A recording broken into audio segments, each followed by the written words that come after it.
Miaraba tompoko lahy finaritra tompoko vavy tonga soa eto fandarany Madagasikara Nosy Maitso magazine ary dia manasanao anaraka izany hatramin'ny farany. Anisika dia iresaka indrindra makasika ny fankalazana ny andro maneran-tany ho an'ny fiainan'ny na ny journée mondiale de la vie sauvage. Izy io moa dia ankalazaina isaky ny fahatelo ny volana maritra daty raikitra izay efa nifaritany firenena mikambana fa ifanaovana fotoana ankalazana izany andro manandaza izany.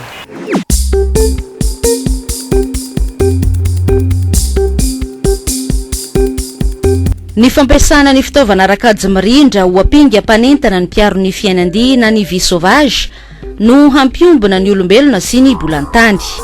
Izay no lohahevitra nentana ny firenena mikambana ny rehetra handray anjara amin'ny fankalazana ny andro maneran-tany ho an'ny fiainan'ny na journée mondiale de la vie sauvage. Hanazava io lohahevitra io ny tale général ny haitondra ra tontolo iainana Raha zafindrabe. Amin'ity taona ity zany ny lohahevitra izay entintsika mankalaza ny andro maneran-tany ho an'ny fiainana dia ny hoe fampifandraisana ny fiainana sy ny olombelona amin'ny alalan'ny fampiasana an'ireo ahitao arakajy mirindra na ireo teknôlôjia vaovao.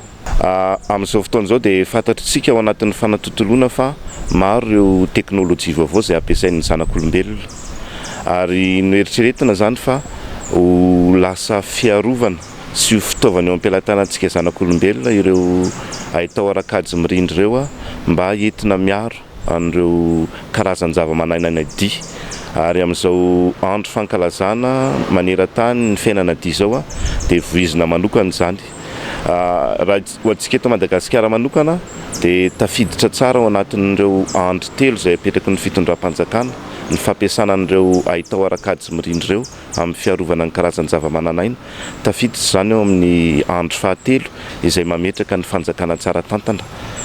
Tsara marihana fa ny serasera amin'izao dia mitana toerana lehibe ary anisan'ny ampiasana an'ireo fitaovan'ireo zany ny fampahafantarana amintsika hoe ohatry ny ahoana izany hoe fiainana ohatry ny ahoana ireo karazan-javamananaina, ohatry ny ahoana ny tontolo misy atsika.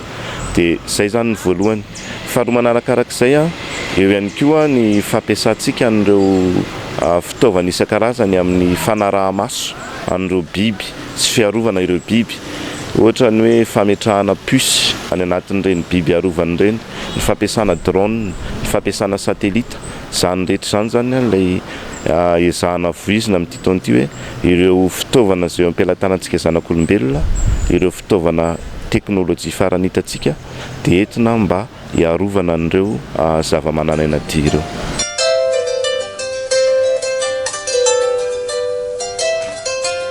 Anisan'ny mampiavaka ny Madagasikara raha mitaha amin'izao tontolo izao ny akanton'ny tontolo voajanahary tsy manam-paharoa ananany. Manaitry ny maso ny toetra mampietsika ireo zavamananaina maro karazana na biby na zavamaniry.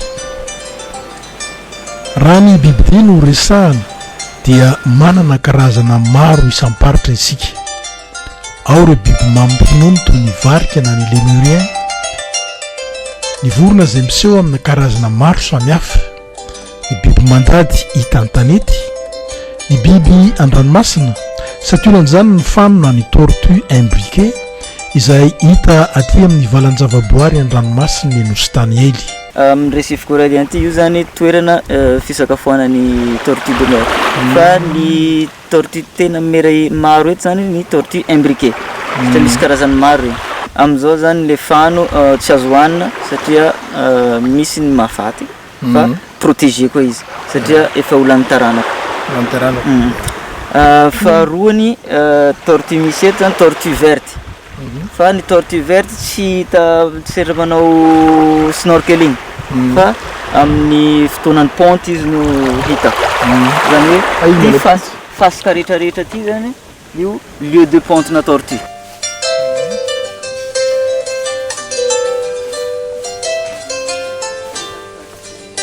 Nambaran'ny taleny ny valan-javaboary ny Nosy ely fa tafiditra amin'ny lisitra mena ny IUCN ireo sokatra eto amin'ny valan-javaboary izy ireo reto. Ny rano tortue manko zany le fanazavana teo.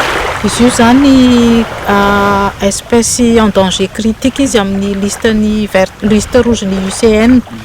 Dia izy io zany eto zay mahatonga ny tortue imbriqué betsaka eto de noho ny izy coralivore zany hoe mihinana brouté mikiky coraux zany izy zay mihitsy no maha izy azy tsy mamono izy am'izay fa tena zay mihitsy izy de satria le coraux eto zany tena en bon état zany en bonne santé de mitangorona eto zany ny izy sady zone d'alimentation zany eto no zone de pontiny fa ohatran'ny tortue verte ndray zany eto tsy misakafo eto satria zay tsy manana herbier le ravina foaniny fihinany de manao ponty izy fa tsy misakafo eto satria tsy manana zay ka iny le ohatran'ny ahitra herbier iny le mahatonga mihinana an'iny izy mahatonga anazy le mahafaty satria iny zany arakaraky ny température de ohatra misy de rehefa hoaniny iny de le olona mihina izy tsy maty fa le zay mihinana azy no mety ho tratrany satria mety le dose-na toxicité ngambany ambony.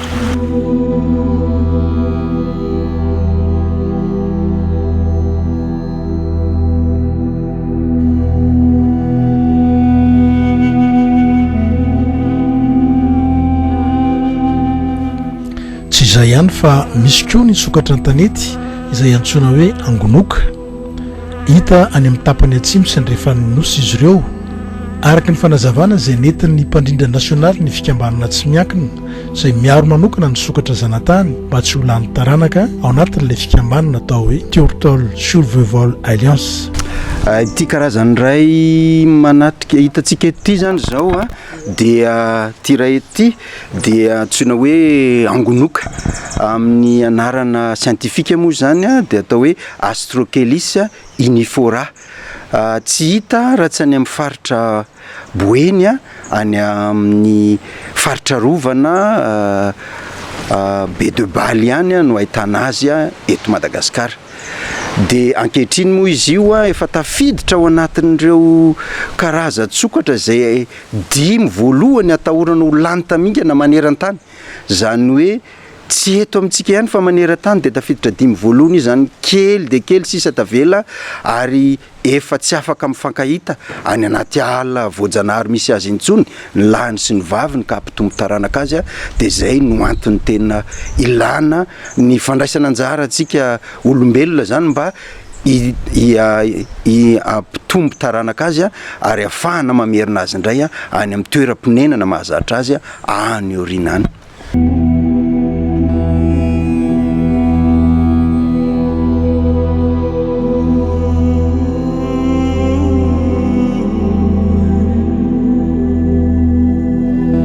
Raha ny zavamaniry fotsiny zao dia manana karazany maro isika satonan'izany ny onko na ny mangrove maniry amin'ny faritra mando sady mafana, ny baobab maniry amin'ny tany mafana aty atsimo andrehefan'ny Nosy ary misarika mpizahatany maro isan-taona. Eo koa ny hazo sarobidy toy ny voamboana sy ny nato izay hita ato amin'ny valan-javaboary nandasy be Mantady. Voalohany amin'izany zao ty le misy varongy azo panaka izy miloko mavo de anaovana fanaka, anaovana armoire, anaovana panina tafitrano regny satria sady maivana izy no mateza miloko mavo izy sady manitra aromatika. Ny voany ny raviny hoan'ny babakoto de azo ngeza be izy mety velona mandritra 100 taona. De le faharoa ohatra ny kinina ry inona atao hoe nanto. Azo panaka izy nanto ohatran'ny reto le nentina tany ambositra nanaovana ny palais de la reine. Ity no antsoina hoe voamboana, izy ny azo sarobidy indrindra farany tsara eto amin'ny faritra Andasibe Mantady. Izy zany efa mahatratra any amin'ny 20 taona any izy zay manana savahivo eo amin'ny 70 ka hatramin'ny 70 cm mihoatra amin'izay fotoana zay izy zay vao azo trandrana satria ny mahatsara ny azo voamboana de le izy manome loko le ao anatiny ny cœuran'le voamboana manome azo mafy sy miloko mena. Ny bois de rose zay antsoina hoe bolabola na andramena miaraka amin'ny palissandre dia maniry amin'ny faritra atsinanana sy andrefan'ny Nosy. Izy ireo zay samy ao anatin'ny sokajany d'Albergia, misy 370 karazana izy ireo. Eo koa ny bois d'ébène na ny diospyros, manana 20 karazana isika. Nambara amin'ny manampahaizana fa ny 20 isanjato n'ireo biby sy zavamaniry eto amintsika ireo dia tsy hita amin'ny firenenankafa, kanefa ny 5 isanjato ny zavamananaina maneran-tany dia saika ananantsika daholo.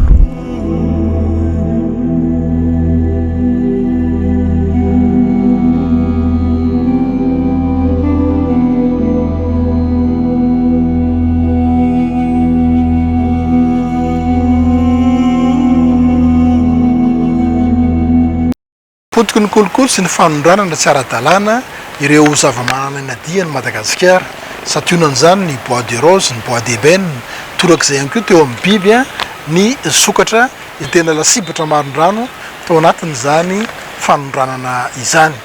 Tsy ekena nefa izany fanondranana sy fanapotehana ny zavamananaina eto Madagasikara izany, fa tsy maintsy mijoro ny herivelona rehetra mba hiarovana azy ireo. So ihany fa misy toy ny andro resa-pirenena fankalazana ho an'ny zavamananaina dia itony, hoentina manambatra ny hery, hoentina mifanetana eo amin'ny fiarovana ireny biby dia ireny ko dia manasanao anaraka ny fanadihadiana mikasika ny zavamananaina izay mampanankarena ny Madagasikara.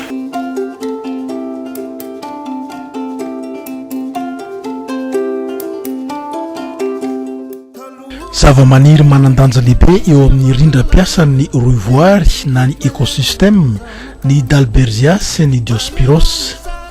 Ny tombanezaka ara-tsiansa momba ny hazo sarobidy izay nitanterahan'ny World Resources Institute sy ny banky iraisam-pirenena tamin'ny jona 2014 no nahafantarana izany. Voalazan'io fikarohan'io fa avy amin'ny fisian'ireo hazo sarobidy ireo no mahatsara ny nofotany amin'ny velaran-tany midadasika manodidina azy ireo ka manatsara ny vokam-pambolena. Ahafahana mitsabo aretina vitsivitsy amin'ny tenan'ny olombelona ihany koa ny ravina sy ny hodin'ny hazo sarobidy. Ka ho fiarovana ny bois de rose sy ny bois d'ébène dia niditrantsehatra tamin'ny fanaraha-maso ireo andramena malagasy ireo ny CITES tamin'ny alalan'ny point focal CITES Madagasikara no isika mpikambana ara-dalàna ao anatin'ity rafitra iraisan'ny pirenena ity. Ny bolabola moa zany raha ny nazavaiko dia non scientifique ny petrahany nampidiry Madagasikara tao anatin'ny tovana faharoan'ny CITES tamin'ny taona 2014 ny d'Albergia na bolabola ozytsika sy ny palissandre ary ny hazo mainty na ny bois ny diospyros. Nanomboka tamin'izany fotoana zany dia nisy asa maromaro nampandreketina ho tanteran'ny Madagasikara, isan'izany ny fanisana ny isan'ny tahirina andramena teto Madagasikara izay mila fantarina alohan'ny eritreretana izay ho azo ampiasaina anazy. Ka raha ny antotanisa izay navoakan'ny tompon'andraikitra tamin'izany fotoana izany izay ny secrétaire exécutif misana ny assainissement ny bois de rose sy ny bois d'ébène tamin'izany dia mitotaly eo amin'ny 27 725 rondins na bolabola zany ireo tahirina andramena izay voageja eo ampelantanan'ny fanjakana.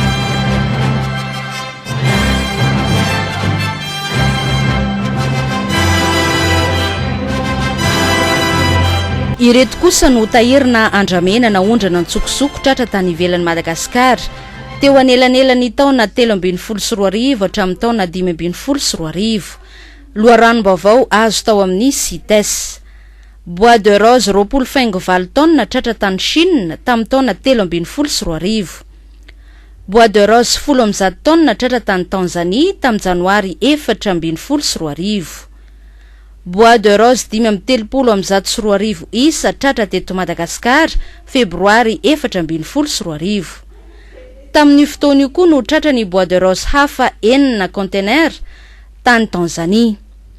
Marsa 14 bois de rose 2,7 tonnes tratra tany Singapour.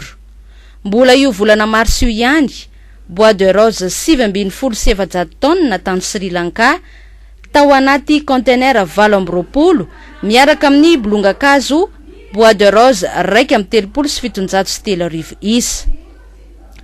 Aprily 4.12 ihany, bois de rose 70 tonnes tratra tany Mozambique. 9 Mey 4.12, bois de rose 900 tonnes tratra tany Mombasa, Kenya. Octobre 5.12, mbola nisy bois de rose miisa 9 tratra tany Hong Kong. Zavadoza ho an'ny ala tany antsinanan'ny Nosy ny fanapahana andreo bois de rose marobe ireo, ka izay no mahasiaro-piaro antsika malagasy amin'ny fiarovana azy ireny.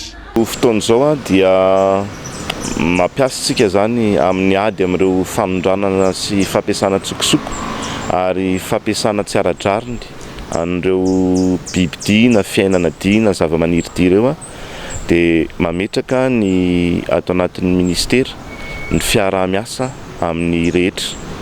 Ao anatin'izany fiarah-miasa zany dia no amafisitsika ny fampahefana an'ireo vondron'olona eny fotony na ireo fokon'olona izay manodidina ny zavaboary. Izy ireo mantsy no tena mahita sy miaina ary mahafantatra ny zavatra miseho manodidina azy, ary izay fampandraisana andraikitra izay zany dia anisan'ny fototra hipetrahan'ny aitondra ara-tontolo iainana. Manaraka izay ihany koa dia nomentsika andraikitra sy anjara ireo vondrom-bahoaka hitsinjaram-pahefana ny faritra sy ny commune zany, satria izy ireo dia anisan'ny tafiditra ao anatin'ny rafim-pitantanam-panjakana izay manana fahefana sy afaka manatsara ny ady amin'io ataontsika hoe fanondranana antsokosoko io. Manarak'izay ireo départementa ministériel rehetra dia miara-miasa sy mifanometanana, indrindra ireo izay miambina ny sisitany eto Madagasikara.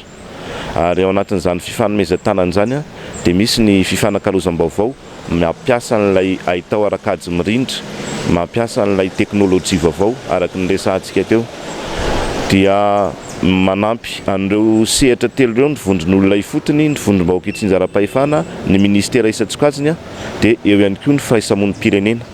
Ireo firaisamon'nym-pirenena ireo dia anisan'ny tana-toerana lehibe satria izy ireo no azo lazaina hoe misintona lakilosy sy manara-maso, mijery maso ivo any amin'ny toerana maro samihafa any, ary mampita vaovao amintsika ahafahana miady amin'io fanondranana antsokosoko sy fampiasana tsokosoko io.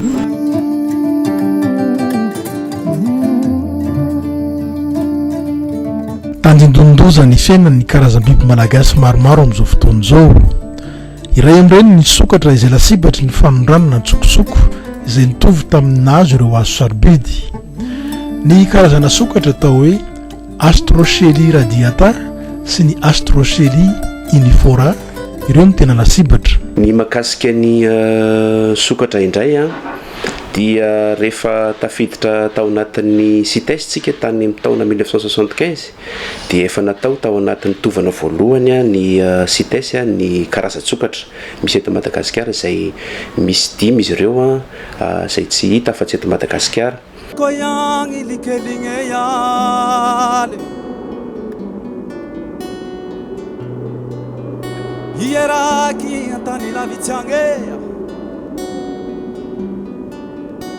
Karazan-tsokatra 5 samihafa eto Madagasikara no nosokajiana ho arovana manokana noho izy ireo ahina ho mety ho lany tamingana.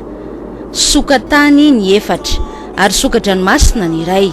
Ireto avy ary izy ireo: angonoka ny voalohany, ny kapidolo no 2, sokabato no 3, ny sokake no 4 ary ny sokadranomamy ny 5 farany.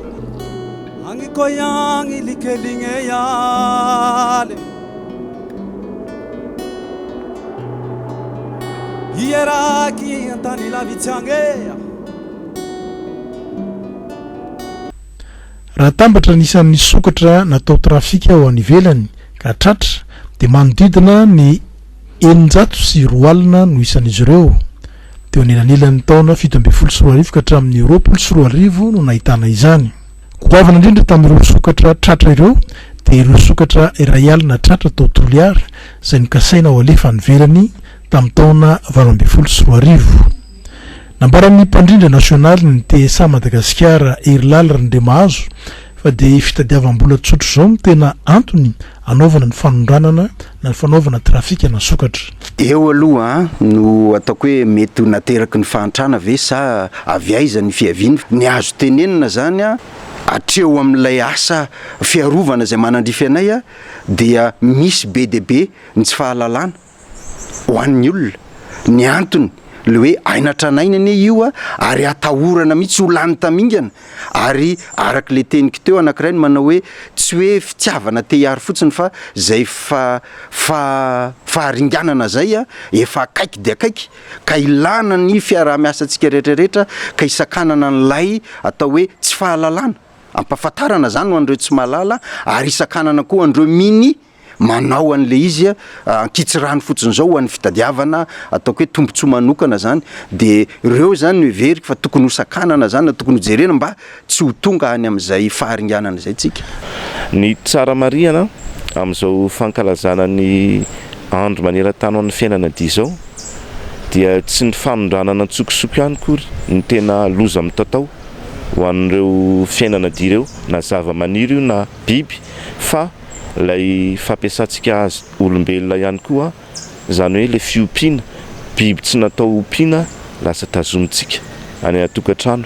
Iny koa zany dia anisan'ny anaovana fanentanana lehibe sy anaovana fitariana mba tsy ho diso hevitrytsika hoe tokony ho zatra io biby io aty fa reny biby reny zany ny tena tokony hisy azy dia any anatin'ny ala voajanahary any amin'ny toerana voajanahary.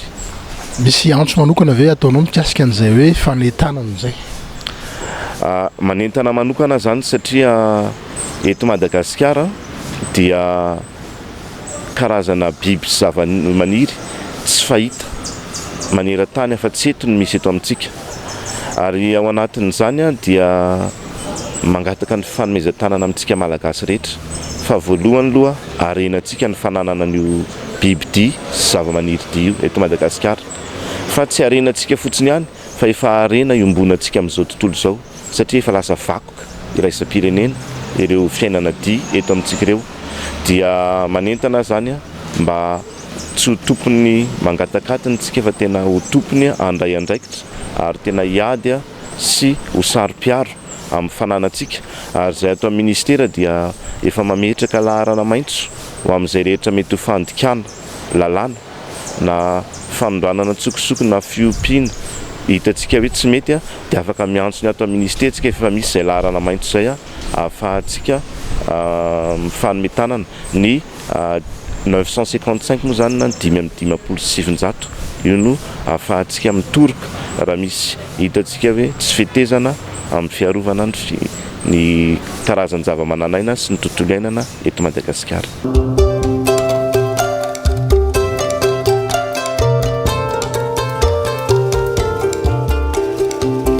Kusahun ni zanak'olombelona tapitra ny ala sady nody holaveno sarotra hatoro sarotra tenenino aoarina kely ene hotratinyneno mipatrapatakala efa tsy mipatrapatra fa efa voasitony la entony abakabaka mazava ho azy fa ny ala ravolany tapitra treo any an-tantarany tany.